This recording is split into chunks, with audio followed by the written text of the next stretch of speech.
So, guys, I just want to tell you how cool it is for me to be speaking to you. It's an absolute pleasure, especially coming at a time when I have fallen simply head over heels in love with the new album. Before we get to that, Excellent. though, before we get to that, Mark, start with you. How are you today? You're having a I'm good day. I'm having a good day, very good day, mate. Yeah, excellent. That's all I want to hear. Pete, I'm play yourself, how I'm about you? Sorry, go on, Mark. I'm playing the new Assassin's Creed and I'm loving it. Oh yeah. Pete, how about you? Yeah, it's been a good day today. Actually, got lots done in work, and yeah, I've had a productive day, so it's nice actually. Productive day is good. All right. Yeah. It's been a productive year as well, hasn't it? So, starting with you, Pete. Are you satisfied with how 2025 has been going so far? And what's been some of your highlights of the year to this point? Highlights for me this year has obviously been the release of our singles, the four singles. I know one was at the end of last year, but the way that they've been received, lots of airplay with Kerrang, Primordial Radio, Planet Rock. We're having lots of airplay with so many radio stations, but those are the three main ones that we were aiming for and hoping for, and yeah, we're absolutely thrilled. We're over the moon. So they are my sort of my main so far. Anyway, highlights of the year so far. How about you, Mark? What's some of yours? I got to be honest. I mean, if you're talking about 2025, I echo the same sentiments, to be honest, because I mean we worked so hard to get these singles out, and we still haven't gigged this year yet. Our first gig is our album launch on the 19th. Sorry. So yeah, it's getting the singles out. I mean, I suppose one of my highlights is watching the reviews coming in, because we have none of them have been bad. They've been excellent. One has been one. He didn't like the singing very much, did he? But there you go. But you can't like everything at all the times, you know. You can't, Canoe. You can't like everything all the time. You can't please everybody. So each to their own. So I respect that. That is true. Of course, it is such an incredible time right now. We are in the home stretch of the release of your brand new album, March of the Gods. Yep. A staggering step up on the debut record, and, in my opinion, an album of the year contender. April 18th is the date. So, individually, Pete, start with you. Where's your head at with it right now? 4 singles, lots of work. Are you just at the point where you want it out now? I just can't wait to get out and play now. It's just been such a strange thing not playing, because we're always on the road. We're always playing, gigging, traveling. It's just we've been looking forward to getting back out there for so long. We've got the songs. We're going to be obviously playing the new tracks on the 19th on the album launch, and then unleashing them into the world and playing them at each of our gigs. Not every single song, but it's just nice to be able to play some new material, and because you do get sick of playing the same songs. I know it's only been a couple of years, but yeah. You do get sick of playing the same things over and over, and it's nice to be able to mix things up now and say, right, we'll have a little bit of this and a little bit of that, and see all the reactions. We've had so much positivity. We're just amazed by it all. Glad to hear it, Mark. How about you? Yeah, I'm chomping at the bit, to be honest. Like Pete said about, it's nice to mix things up. I just want to get out there now before these new songs become old and boring, because we recorded the album back in August, and it's literally been a weekly practice of run through the album, run through the album, run through the album, run through the album constantly since then. So I can't wait to see how the crowd react to it, because if it's anything like how they reacted to the first album, it's going to be something special. Because I'm not blowing any trumpets here. I remain humble, but I'm quite excited to see how the crowd react more than anything. Yeah. Yeah, you're well really right to stay humble. Don't blow your trumpet. I'll blow it for you. It's going to be spectacular. I can't wait to see these songs played live. But it's been a long and winding road to release. Obviously, a lot of work to be done, even, long after the music has been created. So, start with you, Mark. What's been particularly fun for you on the build to this album release? Something away from the music creation, but still band and album related. Probably working on the videos. Mm. Especially the final one, March of the Gods, when I played Zeus. When Richard suggested to me, you need to play Zeus, I'm like, don't be so ridiculous. That's no, it's not going to happen. And there I am, tipping tables, pretending to be Zeus, and I got in touch with my inner child and the drama classes I used to have in school. Thoroughly enjoyed that. I think that whole day, the band came together, and it was a really good feeling for all day, from the long 4-hour drive up. It was a magical day for me, to be honest. We filmed in a rain tank, and it just went. We stuck to our time. We actually came in under time, and we stuck to the script. We stuck to the plan of what we were going to do, and touched wood for the future. It went off without a hitch. It just all fell into place that day. I just loved it. Can't ask for any more, right? When it just is such a great time and it all works out with stress-free. Stress-free, exactly. Yeah. It was. What about you, Pete? What's been really fun for you in this album release period build? I think just do you know the interviews that, you know, like yourself now, just the interviews with some of the questions and sort of just making you think about things and making us realize how far we've come, to be honest. Especially since the first album. I know, even though it doesn't seem that long ago, it feels now that we've seemed to have jumped a level, and it you know, it just, everything just seems a lot. I don't know. I can't even explain it. It's just, everything just seems that much better. You know, everybody's got this this feeling that an outlook that things are, you know, moving upwards, and we're progressing as a band, and you know, the reviews that we're getting back from the album, and we just, you know, it's onwards and upwards. You know, while staying very grounded. While staying very grounded. Oh yeah, definitely, and it's so exciting, you know, and it's, just can't wait to get out on the road, you know. I want to get out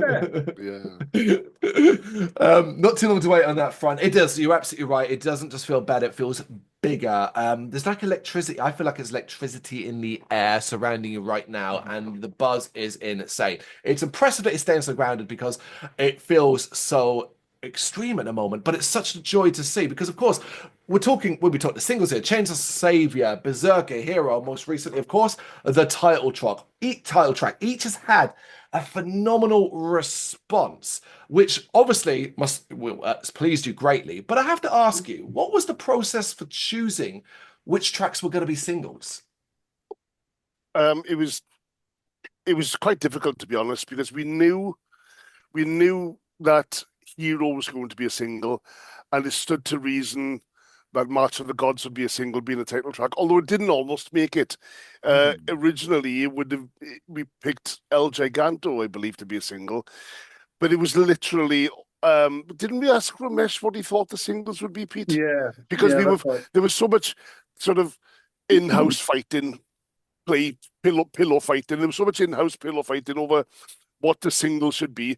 We literally couldn't decide, so we deferred to a fresh pair of ears to say which are the 4 best songs.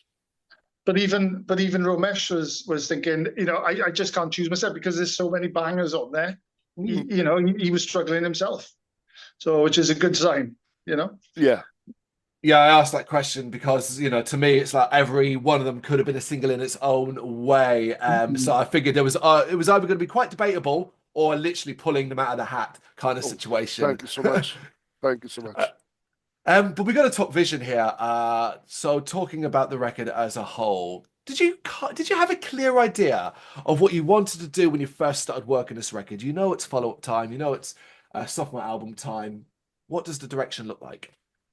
I think that when we first started, we knew that if you take the first album as us finding each other, right? We've been together a couple of years. I think we started writing the album, and we were just finding each other. Do we work together? Is the chemistry good? And I think after the first album, we found that this one is finding our songs. We found ourselves on the first album. We found our sound on the second album. I knew that we all knew that this time round, we had to really focus in on the writing, trim the fat, cut the nonsense out, finish every song as if you wished it was longer. Not that it needed to be longer, that you wished it was longer. So you'd even want it more every time. And to get it quick, snappy in your face. And obviously we wanted to reach a wider audience as well, hence Hero and the response that has had. So would you agree with that, Pete? Yeah, I think we actually I remember sitting down and saying, we all sat down together and we said, right, what do we actually want? And everything that we brought up, the way that the songs are going to be written, talking about trimming the fat. We didn't want sort of 6-7 minute songs. We want let's get out there bangers, chorus, big chorus, sing along tracks that are going to be fun and interesting.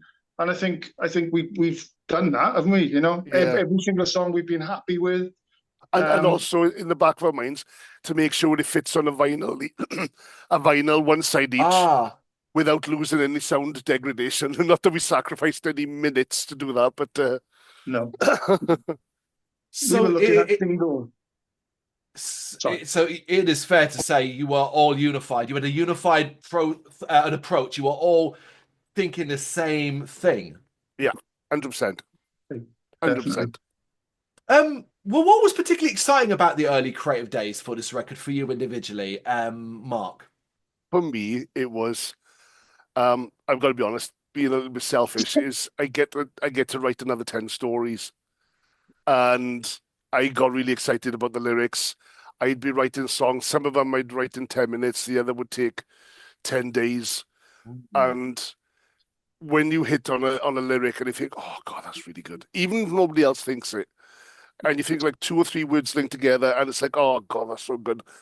You get a big smile on your face. And being able to tell the story and the challenge of telling the story about a certain subject without mentioning the subject, if that makes any sense. Like, for example, Vigilante, it's about a particular person without mentioning that person once. People to dig into, right? Yeah. How about you, Pete? What was particularly exciting for you in the early creative days?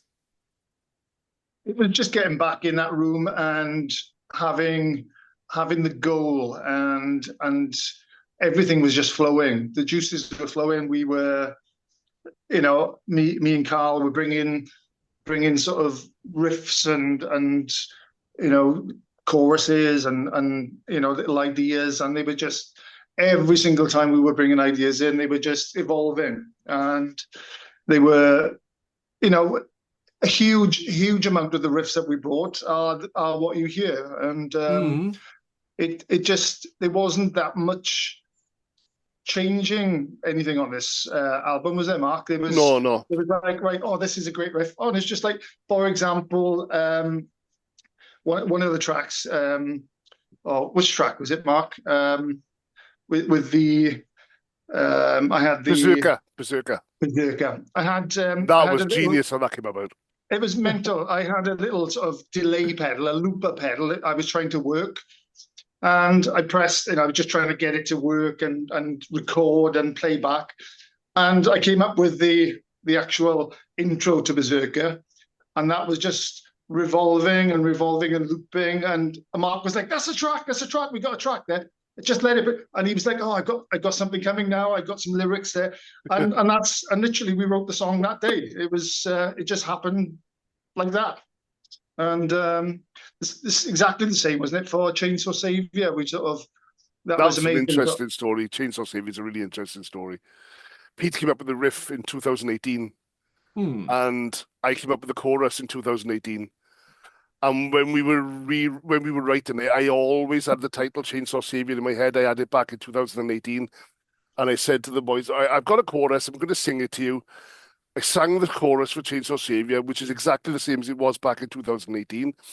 And Pete started playing the riff over it. Unbeknownst to Pete, it was exactly the same riff he had come up with in 2018, and the song was born. So what is new on Chainsaw Savior is the intro riff and the verse and the solo.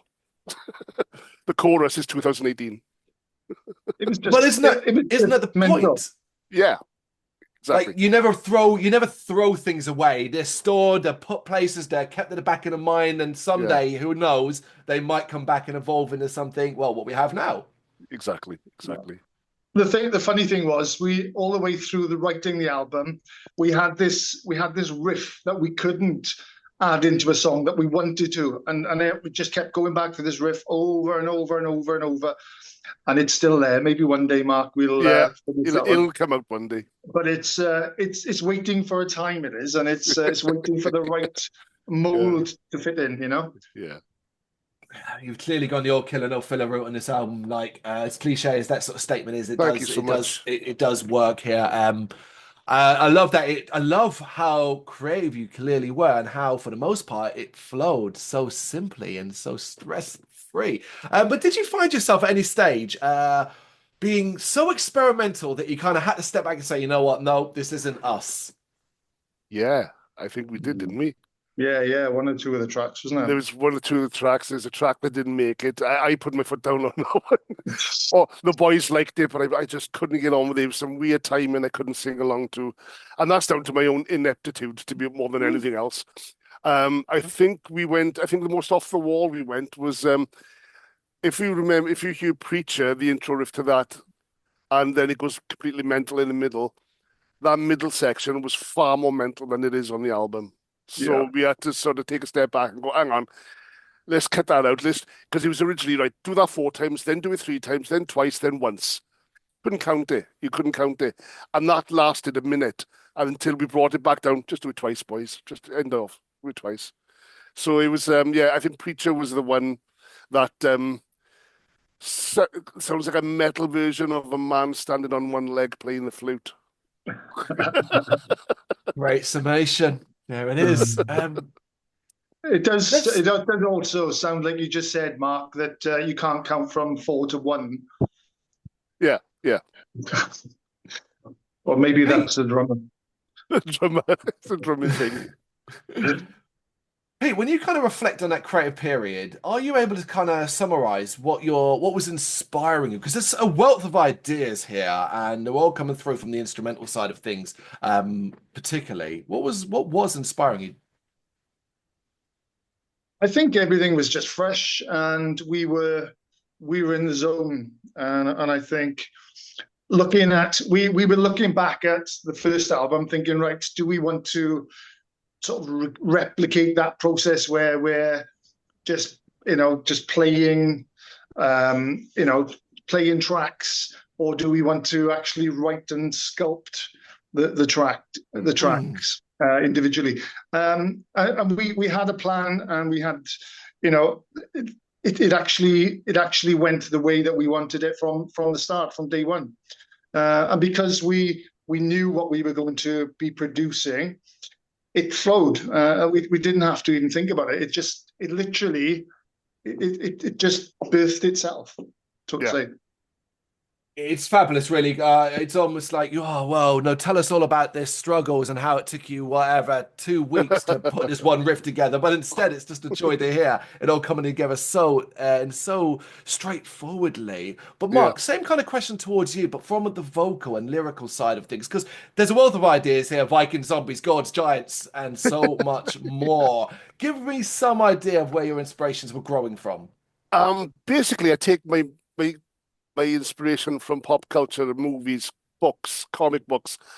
There are only 2 songs on the album that are born in real life, but I don't like to do that kind of song. There are plenty of songs out there if you want to talk about how bad you're feeling or how good you're feeling, or my girlfriend left me, my dog died, and all that type of stuff. I just like to tell stories, and I think it's born from that I also write horror fiction on the side. So I take my stuff, like the most difficult challenge I've presented to myself was, what subjects am I going to cover? Chainsaw Savior was The Evil Dead. Is that the only horror film I'm going to cover on this album? Because there's a wealth of horror films out there, and I knew I wanted to tell a horror story. There are 2 horror stories on the album. And it's about getting the inspiration from like, I could be reading something. A typical example, I read a snippet from a newspaper. Man gets pulled over for speeding. When asked why he was speeding, he said, I got to go home before the sun goes down because I'm a vampire. That gave birth to a 10,000-word short story that I wrote. So from that one sentence, and that's exactly how I write the lyrics in the songs as well, except when they're directly about films, you know. Did it all come quite naturally? Did you feel like it flowed when it came to working on specific subjects for these songs? No, it didn't actually. When I was writing the lyrics for Magnum Opus, I knew I wanted a sort of pounding, sort of very syllable heavy, sort of sort of rapid fire delivery kind of thing. Although sort of very fast song, a sort of staccato type vocal delivery. And as I was writing, I thought, hang on, by line 2, I'm thinking this is about a car. And as I kept on writing, hang on, this car is a bit of a rust bucket, but it's going like the clappers. So, okay, this is a strong car. It's old. It's driving through the desert. It's Mad Max. And for any geeks out there, the Magnum Opus is the car that you're given in the video game Mad Max, and that's why the song is called Magnum Opus. The open world one, the open world Mad Max. Oh my God, I played it years ago, but I would not have remembered that was the name of the damn car. Wow. Yeah. That's what that song is about. It's about that video game. And it's crazy. Oh, it is fascinating. And it's a joy to dig into it, and there's still so much to uncover. That's the thing. Like, it's a multiple listen album, of course.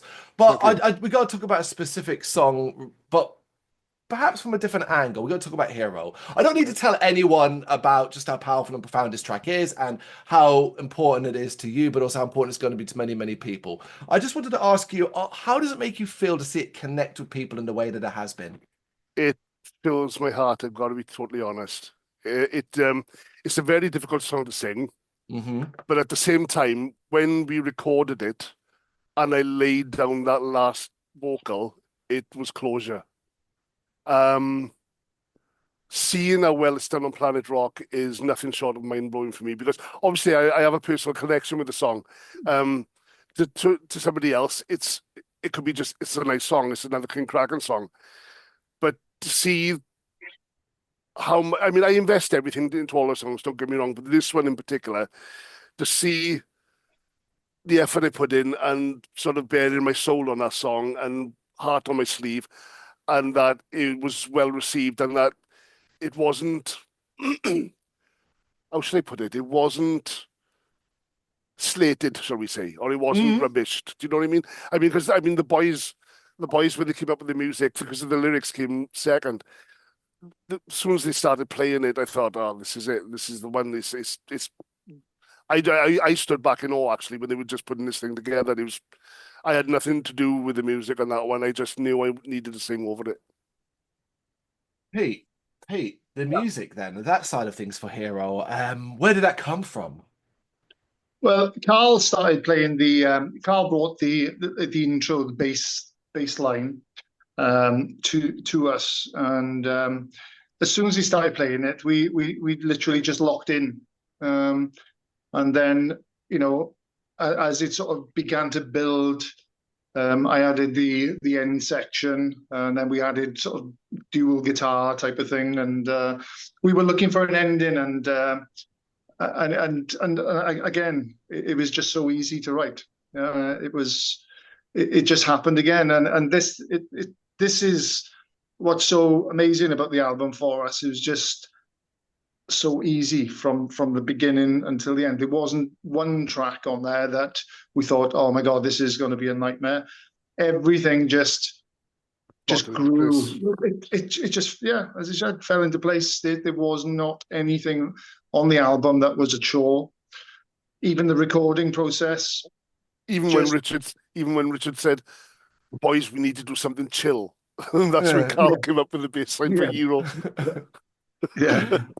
We should And add as well. Sorry, go on, Pete. yeah, no, I was just continuing really. Just it was a pleasure. Then Mark just started singing over the top of it. We just crumbled really. We were just like, oh my God, this is going to be so different. And we were concerned about how people were going to take it because it's a step away from what we usually do. But we had full confidence that people would accept it as well. And it's had, obviously, as you can see, great feedback.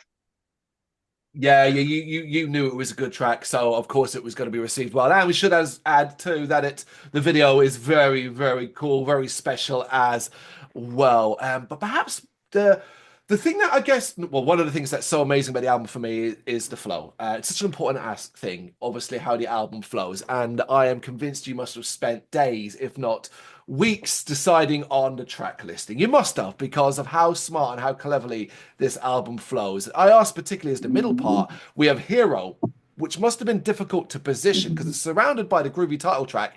And then you kind of get the Mucky Vigilante, two absolute bangers either side of Hero. Talk to me about the track listing. How long did it take? Think about it this way. If you grab yourself a vinyl and you end each side with a slow song, that's Hero, that's Under the Sun. There it is. That's how you do it. That was another one that went to Ramesh, wasn't it, for track listing? And funnily enough, and to me this is unheard of because we actually did it. The way the track listing is literally the order in which the songs were written. Okay. So as we were writing them, we were also playing them in that order. And when we tried to rearrange them, right, okay, so which songs are going where? We kept going back to the order in which they were written, and that's how it just flowed for us. That's how we fitted. Fair enough. Again, so natural. Did you have any debates amongst yourselves where you were like, okay, because using Hero again is the example, like, where does that one go? Does it go at the end? Is it kind of the ending kind of thing? Like, we knew straight away that Hero would be bang in the middle, right? So that it would be enveloped by all the other craziness that's on the album. We didn't want it to be too early. We wanted people to have some tracks where it's full on, and then you'll drop down then for Hero, then you'll build it back up, and you've got another sort of few tracks then to go to that takes you to the end of the album. We knew Hero being the slow song would be the middle of the album, because I've had albums before where I've listened to them and they put the slowest song as an album closer, and sometimes I've skipped that track. So this time it's in the middle. It's in there for a reason. Yeah. The end of side one.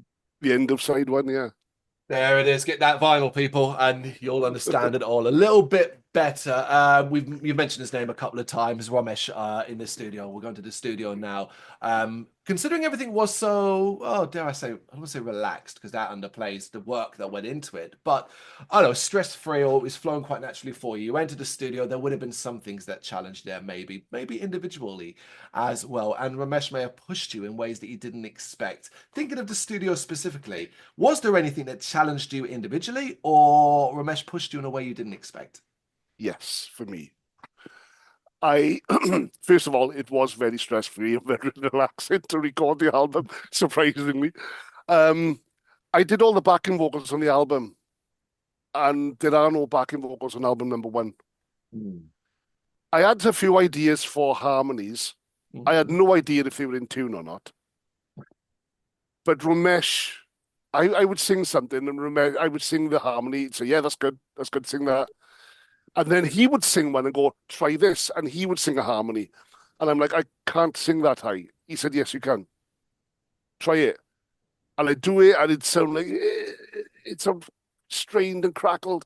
He said, right, now sing it another 5 times. And by the 5th time, I was belting this harmony out. And so it was under sort of Ramesh's Jedi tutelage that I managed to do all these sort of harmonies on the album, which is for me vocally a massive departure from album number 1, and something I'm very, very proud of, and something I'm very, very scared of because I'll have to replicate it on album number 3 now. How about you, Pete? What about you? I think the only thing is that we had an issue with here and there was string noise when we were recording. I don't know if we can swear on this Of podcast. course you can. Of course you can. Go nuts. I'm a noisy fucker when I play guitar, right? I've only got to be sitting there with a guitar and I'm just making a lot of noise, string noise, just movement and just the odd little bit when we were recording. And Romesh was like, right, we're going to try this now just to release this string noise there so we don't pick that up. And, we were using little straps and sticky bits and bobs. And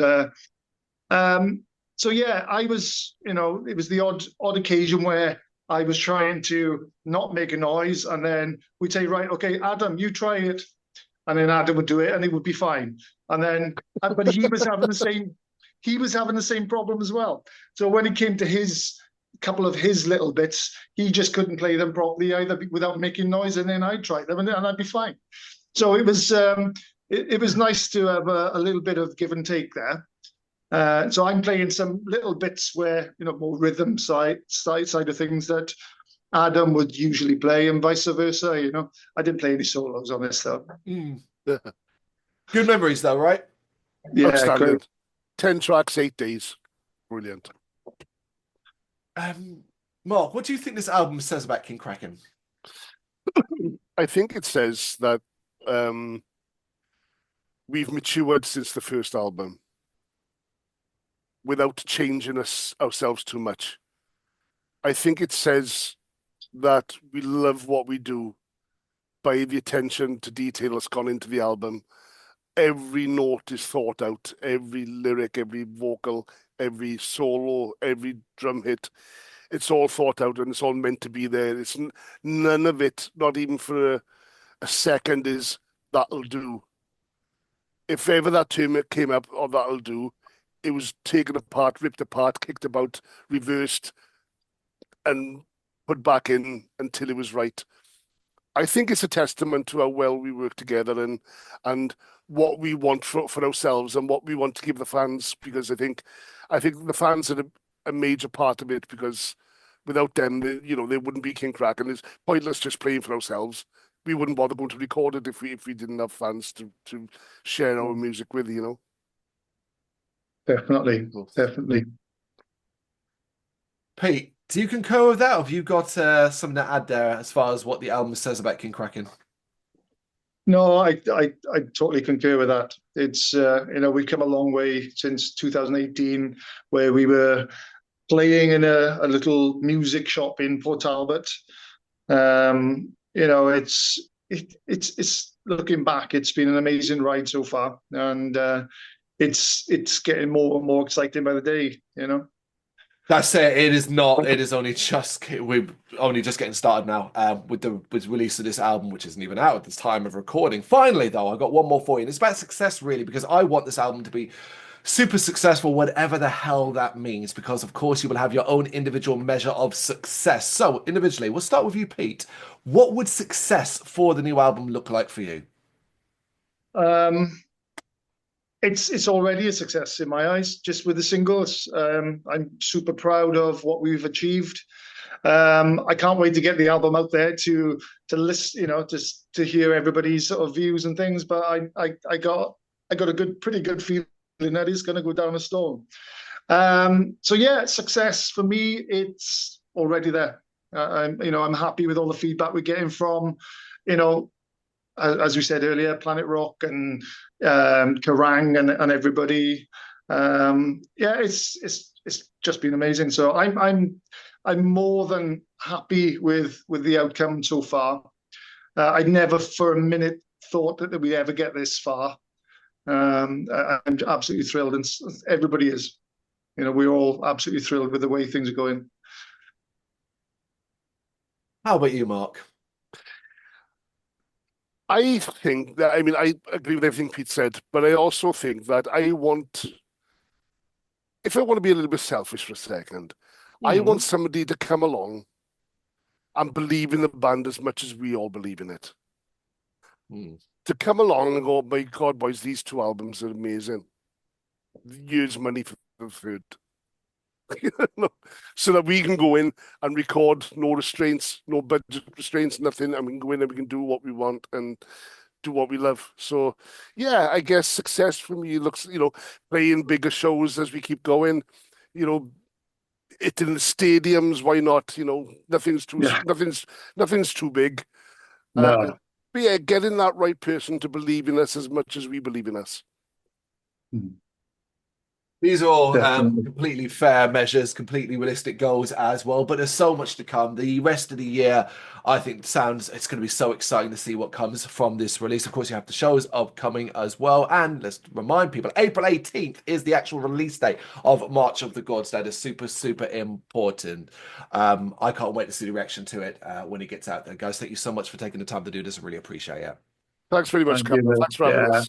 Cheers, buddy. It's been great. Cheers, mate.